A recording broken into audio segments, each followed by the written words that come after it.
Simcha et la Torah. En Simcha et la Torah. Yalla. On y va. Ah, c'est lancé? C'est commencé, tu m'as bien eu, Baruch Hashem.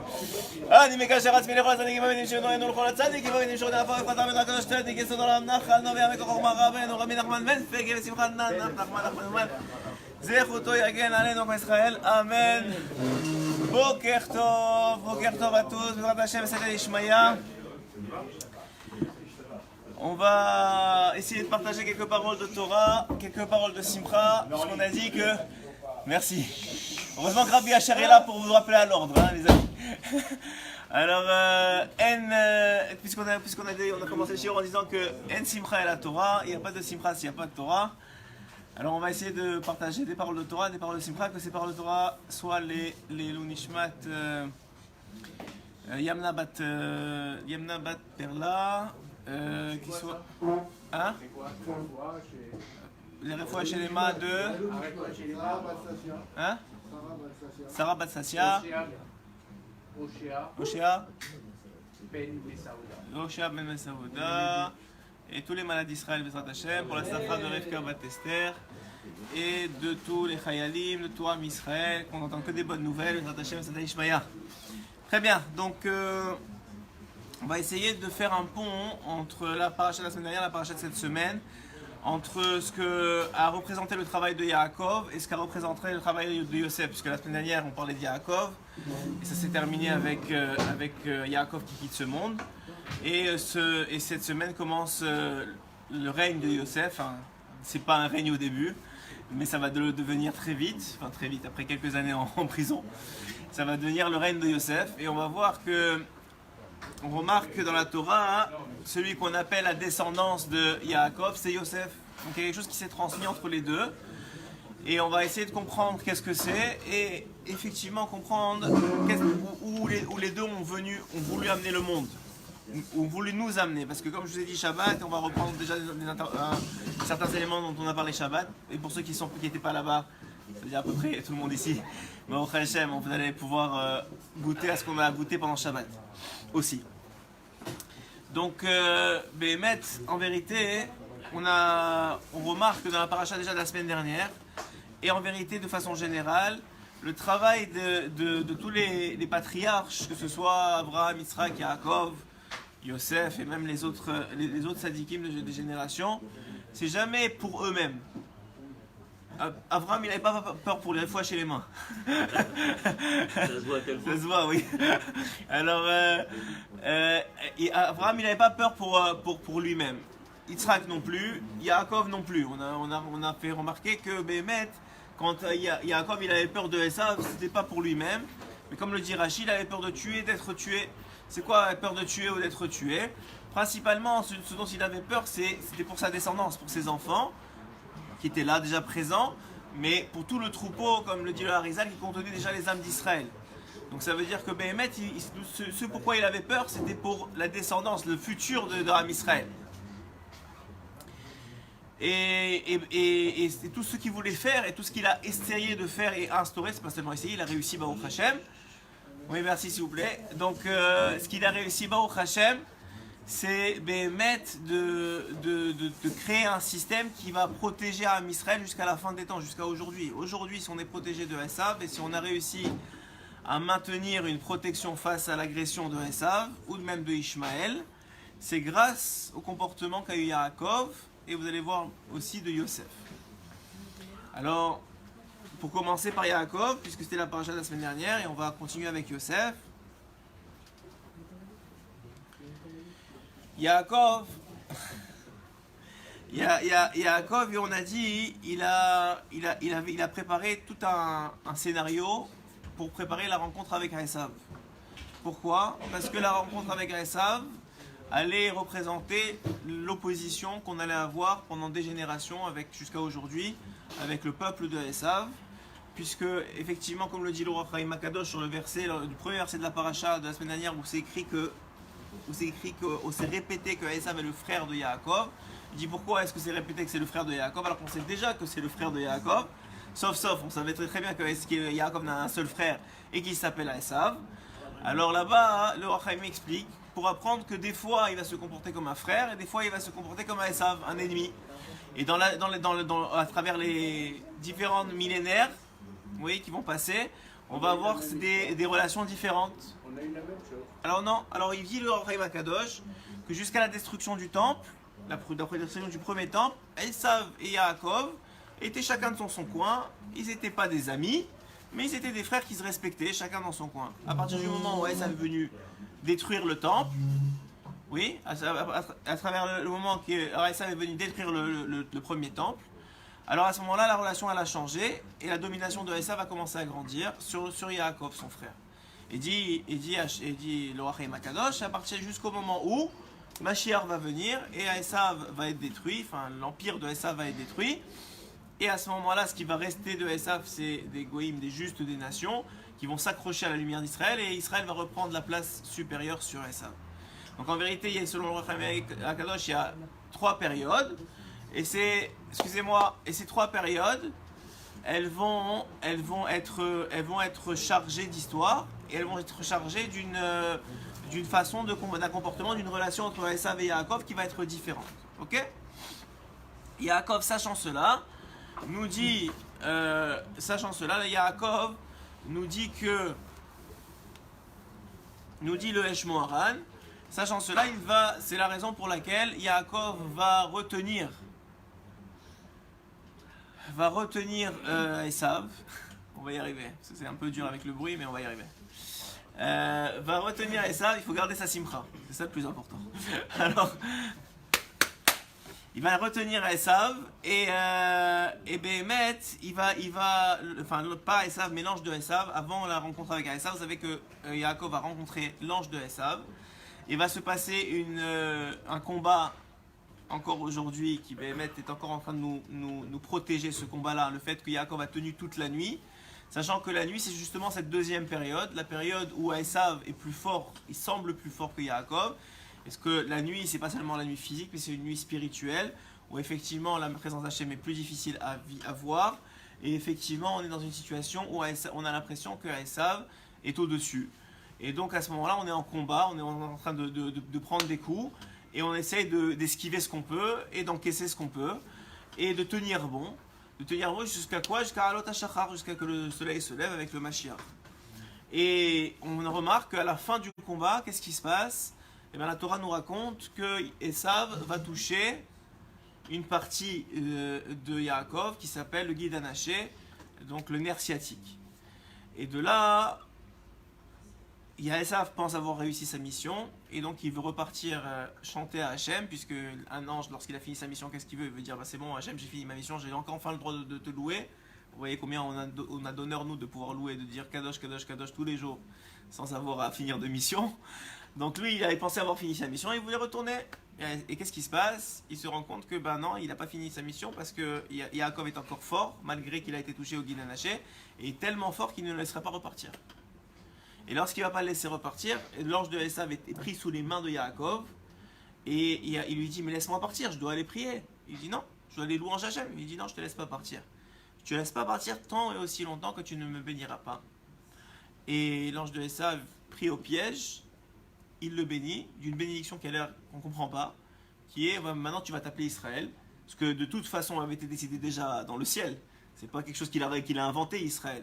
Yaakov devait s'appeler Israël, mais ça a l'air que pour Yaakov, c'est important que ce soit l'ange de Esav qui lui donne ça. Alors on avait expliqué, et on va bientôt passer à l'autre partie du shiur, on avait expliqué que Béhémet, pourquoi c'était important pour Yaakov que ce soit l'ange de Esav qui donne ça. Parce que, disent Chazal, le Guid Anaché correspond aux dernières générations, à nous. Ce qu'a réussi à toucher l'ange de Esav, c'est nous. C'est nous les dernières générations. C'est pour ça que c'est arrivé en fin de combat. Bientôt quand arrive le Mashiach, juste avant. Il a touché le Guid Anaché. Et c'est quoi de toucher le Guid Anaché? En quoi il a réussi à nous atteindre, Esav? Dit le Hesh Moharan, que Esav, il a réussi à atteindre les dernières générations dans leur espoir d'une Géoula. Les dernières générations vont être des générations désespérées. Et ce désespoir va les amener à la tristesse. Et c'est en ça que Esav aura gagné. Et c'est en ça que l'ange de Esav pensait avoir gagné. Mais Yaakov, beaucoup plus intelligent que Esav et même que son ange, Baruch Hashem, avait préparé le terrain et a retenu, grâce aux générations précédant les dernières générations, a retenu à Esav, l'ange de Esav finalement, qui est sa mère même, il a retenu l'ange de Esav et il lui a dit tu pars pas d'ici. Parce que toi tu crois que tu as touché les dernières générations, mais en vérité le fait que tu les as touchées, ça va me permettre de t'obliger à me bénir, et en t'obligeant à me bénir, tu vas changer mon nom, et en changeant mon nom, c'est toi qui vas donner la force aux dernières générations de surmonter les épreuves de la tristesse, et c'est grâce à toi, c'est le Samer même, toi-même, qui va bénir mes enfants, et qui va les appeler Israël. Et c'est quoi Israël? Tout le monde sait que ça veut dire Yachar El, qui est droit avec Dieu, mais ça veut dire autre chose aussi. Dans le mot Israël, il y a Shir Lael, chanter à Kadosh Baruch Hu, c'est-à-dire que tu vas bénir mes enfants qui seront capables de traverser l'épreuve de la tristesse, l'épreuve de la Hatzvut, l'épreuve du désespoir, et qui seront capables à la fin des temps de chanter à Kadosh Baruch Hu. Tout ça était contenu dans le combat entre Yaakov et l'ange de Esav. Et c'est seulement quand Yaakov a obtenu de l'ange de Esav que oui, c'est Yaakov qui va tenir bon, malgré qu'il a été touché, qu'on voit qu'on a été touché, qu'aujourd'hui on est quand même dans une situation où la hatzvut, où la tristesse, où l'angoisse, c'est des compléments, mais c'est véritablement une des maladies de la génération. Mais tout de même, il a réussi à tenir bon jusqu'à Alot HaShachar, et c'était le moment où l'ange d'Esav ne pouvait plus rester, puisque maintenant il y a un dévoilement d'Hachem. L'ange d'Esav n'a plus rien à faire ici. Le Alot HaShachar, c'est le dévoilement d'Akadosh Baruch Hu, la lumière, c'est Hachem. Donc le soleil, comme on sait dans la Torah, c'est une bechina de Chokhmah. La Chokhmah, ça vient d'Akadosh Baruch Hu, comme le dit Rabbeinu dans l'écouté Moran Aleph. Donc à ce moment-là, qu'est-ce qui se passe? L'ange de Esav n'a plus rien à faire ici, mais il est retenu. Donc il est obligé de céder. Et il va céder sur quoi? Sur ce point-là, qu'à la fin des temps, c'est lui qui permettra aux dernières générations de tenir bon. Et on va voir comment. 48. Ce que je n'ai pas dit, oui. On va voir comment. Mais ce que je n'ai pas dit Shabbat, c'est qu'on va voir que ça va se perpétuer comment? À travers Yosef. Et c'est pour ça qu'on appellera Yosef l'essentiel de la descendance de Yaakov. Comment ça? Quel était le travail de Yosef? Alors, il y a encore deux aspects que je vais aborder. Le premier, c'est que Yosef, en lisant la Torah, on a du mal à saisir quelle était sa grandeur. Parce qu'on a l'impression que la Torah le critique plus qu'elle ne le valorise. C'est lui qui parlait sur ses frères, c'est lui qui venait rapporter, c'est lui qui est venu, ils l'ont vendu, mais finalement c'était un peu normal. Ils le haïssaient, mais parce qu'il avait la tunique à lui, et lui il était au-dessus des autres. Il y a cette impression-là quand on lit la Torah de façon pas un peu pas comme un juif, quelqu'un qui a des livres à côté pour voir c'est quoi les références, mais quelqu'un qui lit la Torah comme ça, pas chaud, il ne comprend pas ce qui se passe. Et on ne comprend pas vraiment quel est le rôle de Yosef. Pourquoi c'était le préféré de son père finalement? Pourquoi Béhémet il était le préféré de son père? On le comprend beaucoup plus tard quand on comprend que c'est lui qui va devenir le roi d'Égypte et qu'effectivement il a une grandeur extraordinaire. Mais finalement quand il est jeune à 17 ans, on ne réalise pas cette grandeur-là. On a l'impression que c'est encore un jeune qui n'a pas compris la vie et qu'il fait des erreurs de bas âge, c'est-à-dire qu'il parle sur ses frères. Il y a quelque chose qui ne va pas dans l'histoire. C'était le premier fils de Rachel, oui, c'était d'accord. Mais on ne peut pas dire que Yaakov, un peu comme d'ailleurs Yitzhak, on ne peut pas dire à un premier degré qu'il aimait parce que c'était un Bechor de Rachel, parce qu'il aimait Rachel, alors il le préférait. Ça ne fait pas de sens chez les tzadikim. Chez les tzadikim, l'amour ou le respect, ça vient de quelque chose de yesodi, ça vient de quelque chose de fondamental chez l'individu. Oui, comme on a dit à propos de Esav, pourquoi Yitzhak aimait Esav? C'est écrit parce qu'il lui donnait à manger. Est-ce que c'est une raison que Yitzhak, un Tamid Chacham, qu'on peut même pas imaginer c'est qui Yitzhak, il aimait parce qu'il avait de la nourriture, parce que c'était un cuistot, Esav? Est-ce que ça fait du sens? Alors heureusement que Chazal vient de nous dire quoi? Que quand il lui donnait à manger, qu'est-ce que voyait Yitzhak chez Esav? Il voyait le but de la création de Esav. Pourquoi Esav avait été créé? Pour donner à manger au tzaddik. Le but du travail de Esav, c'était de donner à manger au tzaddik. Puisqu'il faisait son travail là, et le Zohar le dit lui-même, s'il avait fait son tikkun, c'est-à-dire celui-là, on n'a jamais demandé à Esav de s'asseoir et étudier la Torah. Le but de Esav, quand on en a parlé plusieurs fois, c'était de sortir, travailler pour pouvoir amener à manger à celui qui étudiait la Torah. C'est-à-dire à l'époque Yitzhak, et en voyant ça, Yitzhak pensait qu'il allait faire la même chose avec Yaakov. C'est la seule qui avait compris, hein? Voilà, Issachar, exactement, Issachar et Zevulun.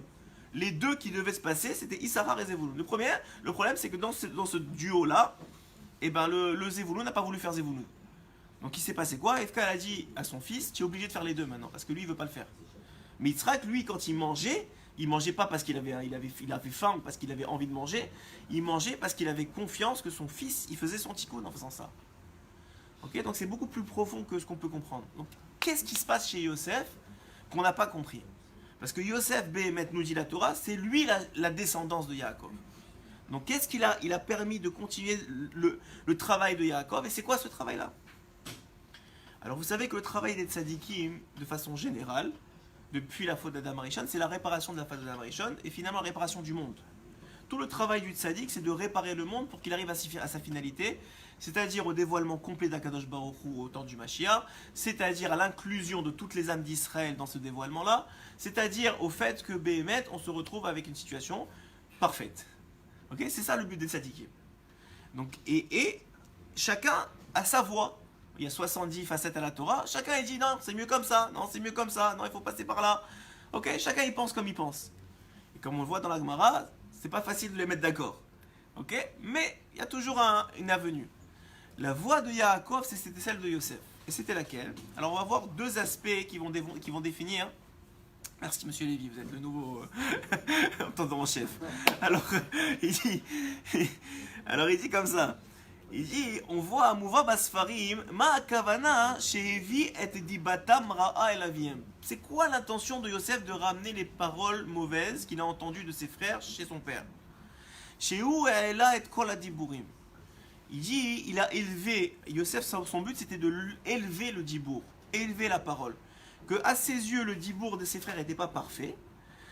Et son but, c'était pas du tout de les dénoncer ou de les dénigrer, bien au contraire, c'était de permettre la réparation des paroles qu'ils pensaient qu'ils n'étaient pas parfaites.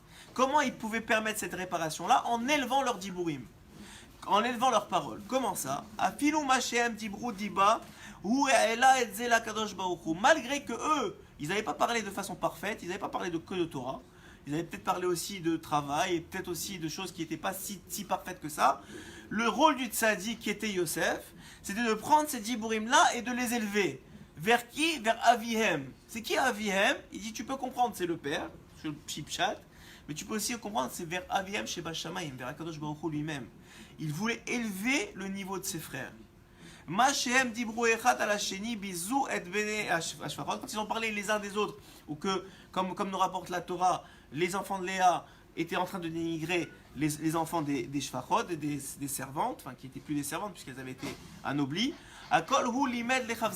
Qu'est-ce qu'il faisait? Il enseignait du kavzerut. Il enseignait une façon de voir la vie et de voir les autres du point positif, d'une façon positive. Et tout ça pourquoi? Pour élever ses frères aux yeux d'Akadosh Baruch Hu.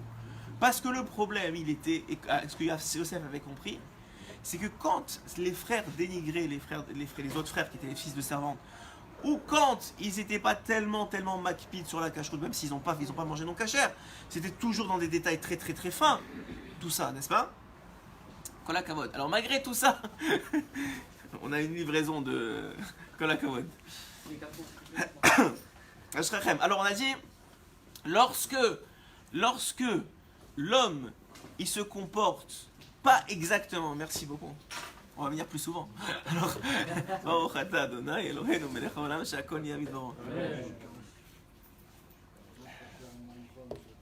Amen. Donc on a dit, lorsqu'un homme il se comporte pas bien, le problème il est que Hachem, Akadosh Baruch Hu Ishtabach Shemo La'ad, il a créé le système du monde a priori sur une base de din, sur une base de rigueur. Donc quand un homme il parle pas bien, même si c'est très fin, encore une fois, on parle de tzadikim, mais c'est très fin à leur niveau, c'est pas aux yeux de Yosef que c'était le problème. C'est que Yosef, il a compris que dans le Shamaïm, il y avait un problème avec eux. Il y avait un kitroug par leurs paroles. Donc Yosef, est-ce qu'il a dit? Il a dit maintenant, moi, mon rôle, puisque je me sens plus élevé que mes frères, dans le sens, pas plus élevé comme je me sens plus grand, je me sens que j'ai un rôle plus important. Hachem m'a donné un rôle plus important dans le clan d'Israël, et c'est ce qu'on a vu d'ailleurs, la suite des événements l'a prouvé qu'il avait raison. Même si peut-être encore une fois, tout le système a été mis en place à travers les rêves, etc. Et que ça lui a été reproché de les avoir dit. Mais tout ça, c'était dans un but très précis. C'était qu'ils comprenaient que leur comportement n'était pas encore parfait et que la façon de les réparer, c'était justement de les juger les kafzérout, premièrement, donc de les juger positivement, et de les juger positivement aux yeux d'Akadosh Baruch Hu lui-même. Ok ? C'est-à-dire d'amener une vision différente à travers sa vision à lui de la vision d'Hachem. Ok ? Pourquoi tout ça ? Alors j'ai dit, je vous ai apporté hier un secret, quelque chose que moi j'ai trouvé extraordinaire. Je suis tombé de ma chaise quand j'ai lu ça, quand j'ai étudié ça la semaine dernière. Alors préparez-vous à tomber de votre chaise, accrochez-vous bien. Alors écoutez bien, c'est une DA qui est pas commune. En vérité, je l'avais déjà entendu, mais c'est la première fois que je la vois vraiment rapportée au nom de quelqu'un. Et c'est une DA qui est pas commune. Il y a un machloket dessus, mais c'est quand même, si ça existe dans la Torah. Et c'est pas n'importe qui le dit, c'est le Megalé Amukot, donc c'est pas n'importe qui rapporte la DA, c'est que ça vaut son pesant d'or. Il y a marloquette sur savoir combien de temps le monde il va durer. Il y a une marloquette. Il y a une marloquette au sein même des Chachamim comme le Rambam ou d'autres qui vont dire le Mashiach qui va venir, ça va durer tant de temps, etc. et quelles sont les phases du Mashiach, etc. Mais il y a une DA très peu connue qui dit comme ça au nom du Magalé Amukot, qui dit que le monde ne va pas durer vraiment 7000 ou 8000 ou enfin selon les dérotes, mais qui va finalement durer 7 fois 7000 ans. Donc 49 000 ans avec la 50e année de Yovel. 7 fois 7000 ans, et que les 7 fois 7000 ans, ça correspond aux 7 sphirotes. C'est-à-dire que les premiers 7000 ans c'est le Chesed, le deuxième 7000 ans c'est la Gvura, le troisième 7000 ans c'est Tif Eret, le quatrième 7000 ans c'est Hod, etc. jusqu'à la Malchut. Et le Gan Eden final, enfin le Olam Haba final, c'est revenir aux 3 sphirotes qu'on ne connaît pas vraiment mais qui sont les plus élevés, qui sont Chochma, Bina, Vadaat, mais en particulier Bina. Ok ? C'est quelque chose un peu kabbalistique, mais vous allez comprendre pourquoi je vous amène ça. Parce qu'on peut le descendre à un niveau très compréhensible, c'est ce que fait le Megalé Amukot. Il dit comme ça. Il dit qu'il y a une DA qui dit que ça doit durer 50 000 ans. 49 000, en tout cas, plus cette dernière année. 50 000 ans. Et que quoi ? Et que nous, on est quoi ? On est dans la fin des 7 000 ans de Gvura. C'est la raison pour laquelle celui qui, selon Chazal, va nous sortir de la galoute, c'est Yitzhak. C'est aussi la raison pour laquelle aujourd'hui, le seul des patriarches qui est vraiment le plus difficile à atteindre d'aller sur son kever, c'est aussi Yitzhak. C'est lui qui est chez les Ismaélites, c'est lui qui est ouvert seulement 10 jours par mois. Si vous allez chez Abraham ou chez Yaakov aujourd'hui, c'est possible de le faire tous les jours, à Hebron. Mais Yitzhak, il s'est encore fermé. C'est la raison pour laquelle ce monde-ci, comme le dit la Torah, en tout cas la Torah qu'on a reçue dans ce monde-ci, parce que la Torah elle a été reçue aussi dans le monde précédent qui s'appelle le Chesed, la Torah qu'on a reçue dans ce monde-ci, elle commence par le nom Elohim. Parce que Béhémet, le but du monde, c'était d'être dans un din, dans une strictesse. Et que ça se gère comme la strictesse. La rigueur, excusez-moi. La rigueur, c'est plus un terme plus adapté. Vous êtes tombé de votre chaise ou pas encore ? Parce qu'on continue là, on continue. Allez-y. Donc on est censé être dans le monde de la rigueur. Le monde d'avant nous, dit le Megalé Amukot, on n'a pas beaucoup d'informations dessus. C'est le monde du Chesed. C'est un monde où tout le monde était tzadikim. Il n'y avait pas de Rechaim dans ce monde-là. C'est un monde où dit le Megalé Amukot, d'où Moshe Rabbeinu vient.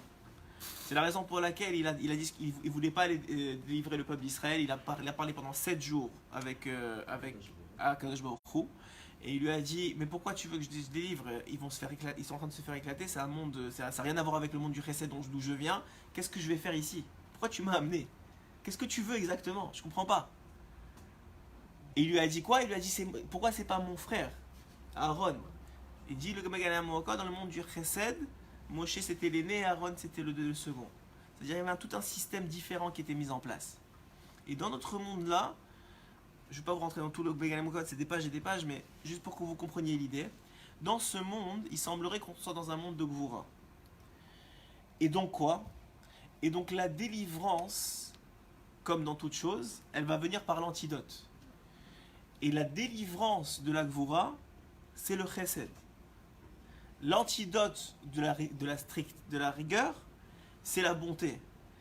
Et c'est pour ça que Esav, il a compris, et d'ailleurs Adam Arishon lui-même, quand il a fauté, nous dévoile le Ben Ishraï.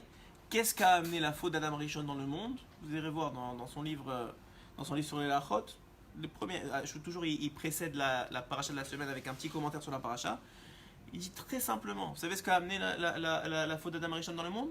La possibilité, oui, mais la possibilité d'être triste. Il dit. La Hatzvout.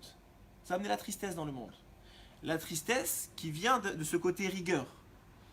Et donc, au contraire, comme les enseignements de Rabbeinu l'enseignent, la Géoula, elle vient quoi? Elle vient de voir que le positif. Elle vient de chercher le point positif chez les autres, de voir le positif chez soi-même. Elle vient de juger positivement les autres. Elle vient de voir, de pas regarder les difficultés, de pas faire des remontrances, d'être tout le temps dans un esprit de renforcement, de joie, de simra.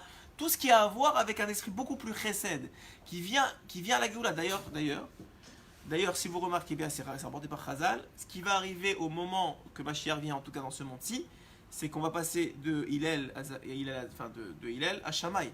On va revenir à une strictesse. Ça va être aussi Yitzhak, qui est le pilier en vérité de ce monde.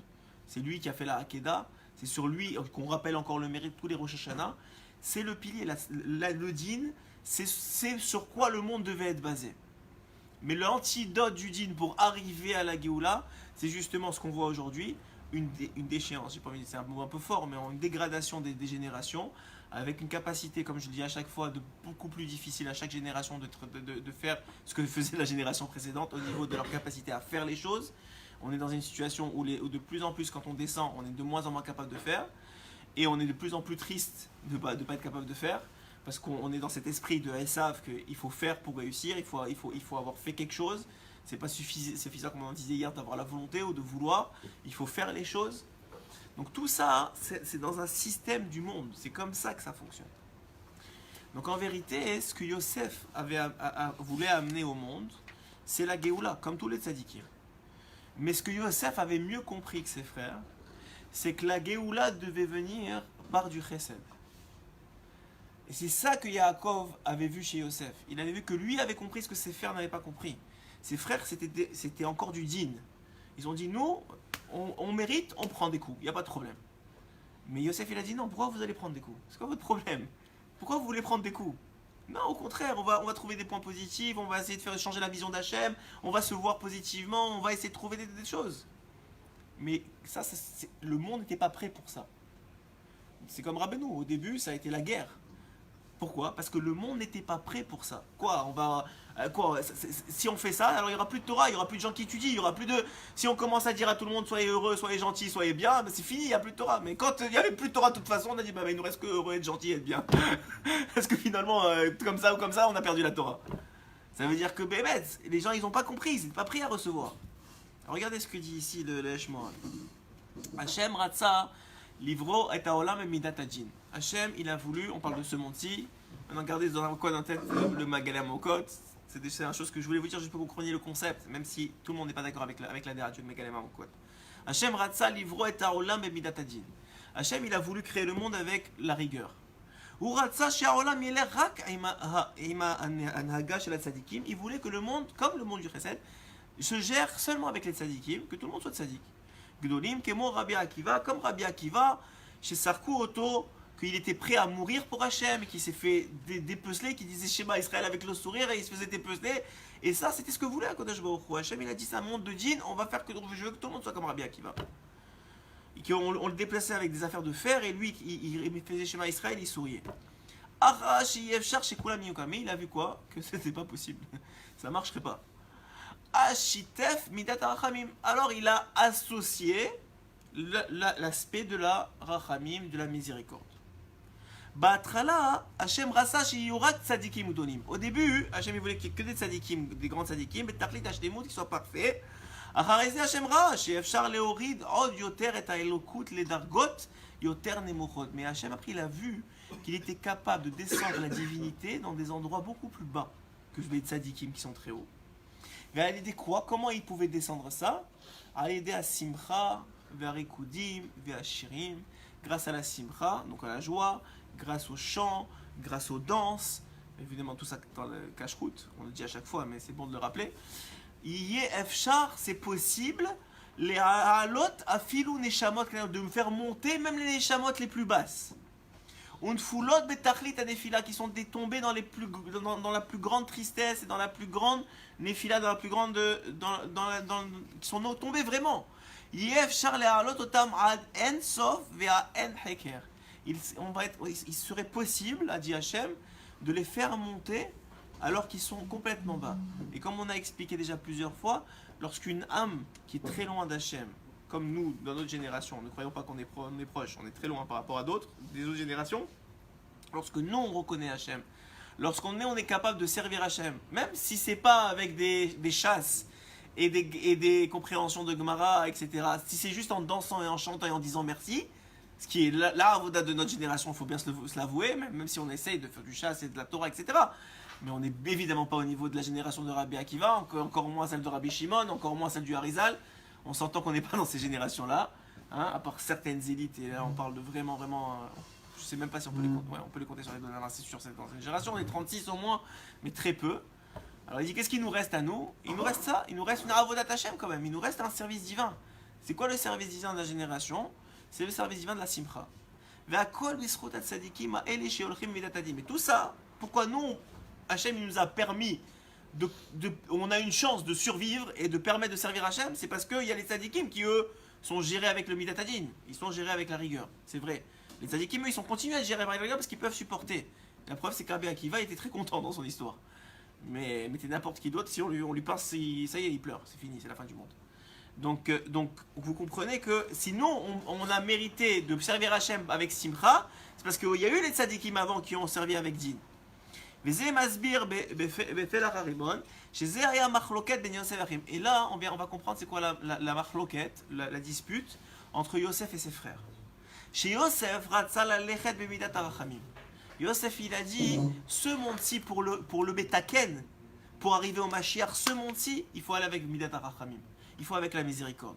Il faut juger tout le monde les caves zéroutes. Il ne faut pas frapper derrière les gens. Il faut arrêter de leur critiquer. Il faut arrêter de leur dire du mal. Il faut leur dire t'es bien, t'es beau, t'es gentil. Eux ils vont monter, ils vont chanter à Hachem et Hachem il va s'occuper d'eux.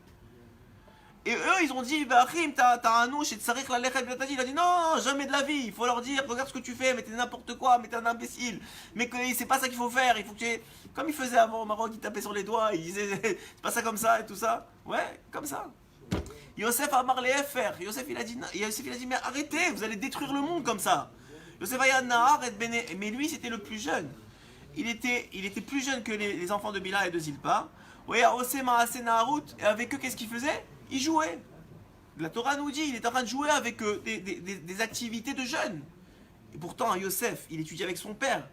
C'est-à-dire c'était le plus chacham on va dire de tous les frères. Mais avec les enfants des servantes, c'est pas un rabaissement, mais dans la Torah, dans le concept de la Torah, c'est la partie du peuple d'Israël qui est la plus loin de la Torah. Ok? Même si c'est pas forcément ceux-là, les enfants des servantes qui l'étaient, mais dans le concept, c'est les enfants qui étaient le plus loin de la Torah et qui étaient le plus, on va dire, d'un niveau spirituel plus bas que les autres. Et donc, qu'est-ce qui se passe dans le peuple d'Israël? Et qu'est-ce qu'il faisait? Il les laissait pas de côté. Il faisait pas comme les autres, en train de se moquer, de dire vous êtes des enfants de servantes, vous êtes des enfants de servantes. Qu'est-ce qu'il faisait Yosef? Non, il s'abaissait à leur niveau, il jouait avec eux. Et c'est comme ça qu'il s'est comporté, même quand il a été dans la prison. Qu'est-ce qu'il faisait? Il était là-bas déjà 12 ans. Qu'est-ce qu'il faisait? Il dansait, il me disait merci à Hachem, il chantait tous les jours. Et c'est grâce à ça qu'il a traversé tout. Il nous dit, dans la paracha de la semaine, on va faire juste une petite introduction parce que j'ai oublié de vous dire un petit chidouche. Nous dit, l'écouter à la chod de Rabbi Nathan. Donc Rabbi Nathan nous dévoile que une des raisons pour laquelle Yosef a séparé les camps, c'est pour permettre, hein? Excusez-moi, Yaakov, oui, très bien, merci.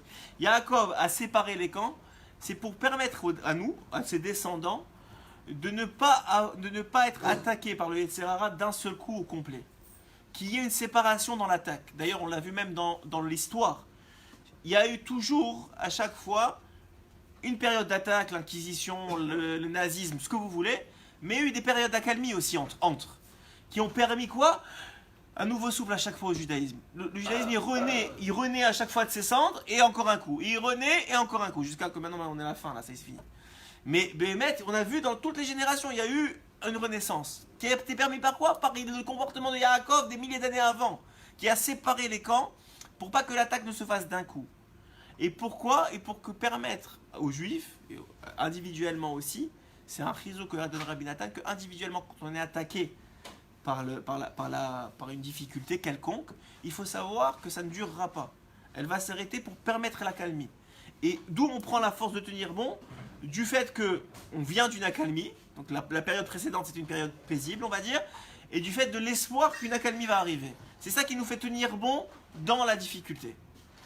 Il dit ici, la reine, et c'est donc ça qui a permis aussi à Yosef de tenir bon dans lequel est dans la prison. C'est de savoir quoi? Il chantait, il dansait avec Hachem. Il disait la reine Omer Arabi. Il dit donc Rabbeinu il a dit Shanachnu asug shalane neshamot hasheni. Nous on n'est pas des neshamot des grandes sadikim, même je suis désolé de vous décevoir, mais on n'est pas de ceux de Rabbi Akiva, etc. Même si peut-être on est des nitzotzot de eux, mais en tout cas ce qu'on a été choisi dans cette génération, c'est qu'on est de ceux que Hachem Darkam Shenaflo Lechol Abgamim Baolam, on est descendu très bas. Et on reçoit des coups, ce qu'on reçoit, et on baisse la tête, et ça fait mal, et on n'arrive même pas des fois à respirer. Et nous, notre seule chance, c'est que toute la journée on chante et on dise merci, et on soit sa mère. C'est notre seule chance de tenir. Tout ça pour sortir on va dire cette gamine, de cette attaque du Yetzirara que donc l'ange de Esav va te donner à Yaakov. Lo she'adam sameach chas v'shalom b'vgamim, ela hu sameach ki bishat asimcha ba'im lo ha'etzod ve'hu yotze mikol ha'vgamim ba'olam. Pas que chas v'shalom, l'homme il est heureux qu'il est tombé. C'est sûr que tu ne peux pas être heureux d'avoir fauté par exemple. Mais quoi? Que tu es heureux que, comme il dit Rabbeinu, le fait que tu es tombé, ça va te permettre d'apprendre des nouveaux conseils et de nouveaux comportements, de servir Hachem mieux et de plus tomber. C'est parce que tu es tombé que tu es devenu plus fort. Ce qui ne tue pas rend plus fort, ouais. Parce qu'il disait ça, mais il a pris ça de la Torah de toute façon, ça ne change rien. Ok? Velachen Omer Rabbeinu sha'avoda shelachem hirak simcha bechol hakochot. C'est pour ça que les dernières générations, leur avoda, leur service, c'est pas seulement, mais c'est l'essentiel de leur service, c'est d'être sa mère de toute leur force, d'être heureux de toute leur force. Bechol ma she'efshar. Tout ce qu'ils peuvent mettre comme force, qu'ils mettent dans la simcha. Même si un homme, il a de la difficulté dans la vie, et il a du stress, et il a de l'angoisse, il a des problèmes de parnassa, il a des problèmes avec sa femme, il a des problèmes avec ses enfants. Begashmiyut ou vuchaniyut, dans la matérialité ou dans la spiritualité. Azaetza, le conseil à ce moment-là, chez lachem irak simcha venigunim veshirim, qu'il soit heureux, qu'il soit sa mère. Tu vas me dire, mais comment? Alors il va expliquer. Latzet me'adochak, latzet me'adefilot, latzet me'apgamim. Lo chez Adam sa meilleur bematsav shelo. Écoutez bien, ça c'est peut-être la partie la plus importante du shiur. Pas que l'homme il est heureux de son niveau ou de sa situation. Pas qu'il est heureux qu'il a des problèmes de parnassa, et qu'il est heureux qu'il a des problèmes avec sa femme, et qu'il est heureux qu'il a des problèmes avec ses enfants, et qu'il est heureux qu'il a des problèmes de karas, et qu'il a des problèmes de hatzvut, pas qu'il est heureux de ça. De quoi il est heureux? Et là où sa meilleur basé chez où ma'amin chez bekochot asimcha yardulu kaelu mochin chez où yochal latzet. Seulement lui il est sa meilleure, qu'il a la foi, que le fait d'être sa meilleure, ça va lui faire sortir de son problème. Vous imaginez où est-ce qu'il est parti? De quoi il va être sa meilleure? Qu'il a la foi, que Hachem il a mis un remède dans le monde qui s'appelle la Simra, que c'est ça qui va le faire sortir de son problème. C'est qui dit ça? Amen. Chez Oumahamin, chez Bekochot, la Simra, Yarduloka, Elo Mochin, la Simra, ça va lui faire élargir son cerveau. Il va comprendre des choses qu'il n'avait jamais compris. Il va voir des choses qu'il n'avait jamais vues. Il va avoir Mochin des Gadlout. Et tout, Piton, la vision de la situation, elle va changer. Et puisque sa vision de la situation va changer, la situation elle-même elle va changer. Et maintenant, il est heureux. Eh ben, il n'aura plus de problème avec sa femme. Il n'aura plus de problème avec ses enfants. Et tout va se régler. Juste parce qu'il est heureux. Et c'est ça qui le rend sa meilleure quand ça va pas. Pas qu'il est sa meilleure que ça va pas. Il faut être masochiste pour faire des trucs comme ça. Il dit lo pardassa ve'en lo or. Il a pas afilo she'en lo pardassa. Il a pas d'argent. Ve'en lo or. Il a pas de lumière de Torah. Ve'hu bachashecha azu. Il lui dans le chocher. Il est dans la nuit. Comme on est dans la nuit jusqu'à la venue du Mashiach.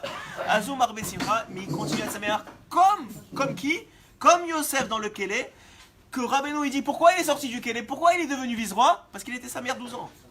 Parce il a continué à chanter, il a continué à danser, il a continué à dire merci à Hachem, alors qu'il ne comprenait pas pourquoi il était là, alors qu'il n'avait rien fait, et alors que s'il y avait bien un homme qui ne devait pas être dans une prison, c'était lui. Il dit, Rabbi Aaron Kerdet Hayatamid, il rapporte un arabe qui dit qu'il était toujours marbé bereko des simcha, il était toujours saméa, qui basov vada jiyetov, qui sauf kol sauf vada jiyetov, parce qu'il savait que de toute façon à la fin ça allait être bien. Et que sauf kol sauf tout va être bien. Si tu restes sa mère, tout va être bien. Yetov lo ya'azov Hashem otanu chalila, que Hashem il va jamais nous laisser tomber. On le voit même il y a 2 semaines ou dans 3 semaines, on a reçu des bombes, des trucs que lo anu velo alechem, qu'est-ce qui aurait pu arriver? Et vous voyez, Baruch Hashem ishtabar shemo la'ad, combien en règle de ça on doit dire merci des années et des années. Il y a des gens, ça fait 2 semaines, ils ont déjà oublié que ça arrivait. Ils sont déjà, qu'est-ce qui m'arrive dans la vie? Encore j'ai des problèmes de ça. Mais tu as été sauvé d'un miracle, des miracles, combien? 500, combien ils ont compté? 540 mondes qui tombent dans un périmètre comme ça. Et Baruch Hashem, on n'entend rien. Alors il dit, chez Adam ou Malé Torah, lo chez Tuta Klulo, ella milta deshtuta. Il dit quand un homme, il est Malé Torah, il est rempli de Torah, alors il peut se permettre, pas qu'il fait n'importe quoi, shtuta, c'est-à-dire il fait le fou tout le temps, mais il peut se permettre milta de shtuta, un mot de shtut, pour être heureux, genre comme il faisait dans la Gemara, ou comme certains rabbinim le font, ils commencent toujours leur shiur par une blague. Moi j'ai pas trop de blagues, je me rappelle pas des blagues, je sais pas pourquoi Hachem il me laisse pas me rappeler des blagues, alors j'ai pas de blagues à vous raconter au début des shiurim. Mais Béhémet, si vous remarquez bien, aujourd'hui, ce que cherchent les gens dans la Torah, c'est la simra que ça va leur amener. Ils cherchent des gens qui ont des blagues à leur raconter, un peu plus de savoir, parce que la hatzvout de ce monde, elle est tellement, c'est imprégné dans l'air. Le gars il sort dehors, ça y est, même s'il fait beau, même si tu es devant la plage, tu as l'impression que tu es dans le Kélé à la place de Yosef. Tu es dans la prison à la place de Yosef. Tu sais pas pourquoi, mais tu sais pas pourquoi. Tu te réveilles comme ça des fois, des jours de matin, tu te dis mais pourquoi? Alors il dit c'est comme ça que c'est fait. Mais Béhémet, tu fais Milta Shuta si tu as préparé la Torah. Si tu n'es pas dans la Torah, tu vas devenir juste tout complètement, ça va pas aller bien. Mais si tu as de la Torah, hein, alors tu peux te permettre de rigoler un peu et des trucs. Au contraire, ça fait partie. C'est magen la Torah que tu étudies. Là, c'est justement, ça va te permettre d'étudier plus. Ça arrive Rak Milta de Shtuta. Un peu, un mot. Shirosim Eze Shtuta, les Milta, Ainu al Mile, à la divrei Torah Shelo, ou l'Omet Torah 24 heures sur 24, il dit 24 heures sur 24, il fait les famim.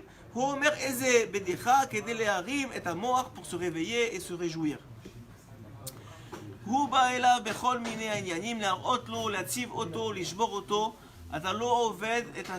le Nitzara, qu'est-ce qu'il veut faire? Il veut venir lui dire mais non, tu vois, tu rêves, tu sers pas à Hachem, tu fais n'importe quoi de ta vie. Tu n'es pas un tzaddik, tu n'étudies pas vraiment, tu pries pas vraiment. Mais et c'est comme ça qu'il essaie de le casser. D'ailleurs, c'est aussi comme ça que Esav voulait casser Yaakov lui-même. Yaakov, il avait prévenu le système. Il savait très bien qu'Esav, il allait lui dire t'es pas un tzaddik, t'es pas quelqu'un de bien. Il lui a dit 2 choses. Il lui a dit Garti, chez Lavan, j'ai fait la Torah, et jusqu'à maintenant, il dit Rabbi Nathan, j'ai prié. C'est-à-dire, j'ai fait les 2 choses, t'as rien à me dire. Et Béhémet, c'est comme ça. Un homme, il doit se raccrocher à ce qu'il fait et dire moi, j'ai fait ce que j'ai pu, et Béhémet, ce que j'ai pu, c'est ce que veut Hachem. S'il voulait plus, il m'aurait donné plus de kochot. Mais ce qui est dans notre pouvoir, et ce qui est Béhémet, notre avoda de cette génération, plus que dans toutes les autres générations, et c'est ça qui va nous permettre de tenir jusqu'à la Géoula, parce que ce qu'on a à faire, Béhémet, c'est que tenir, parce que tout le travail, comme le dit Laurent Chaim Kadosh sur la paracha de la semaine dernière, tout le travail, il a déjà été fait par les patriarches.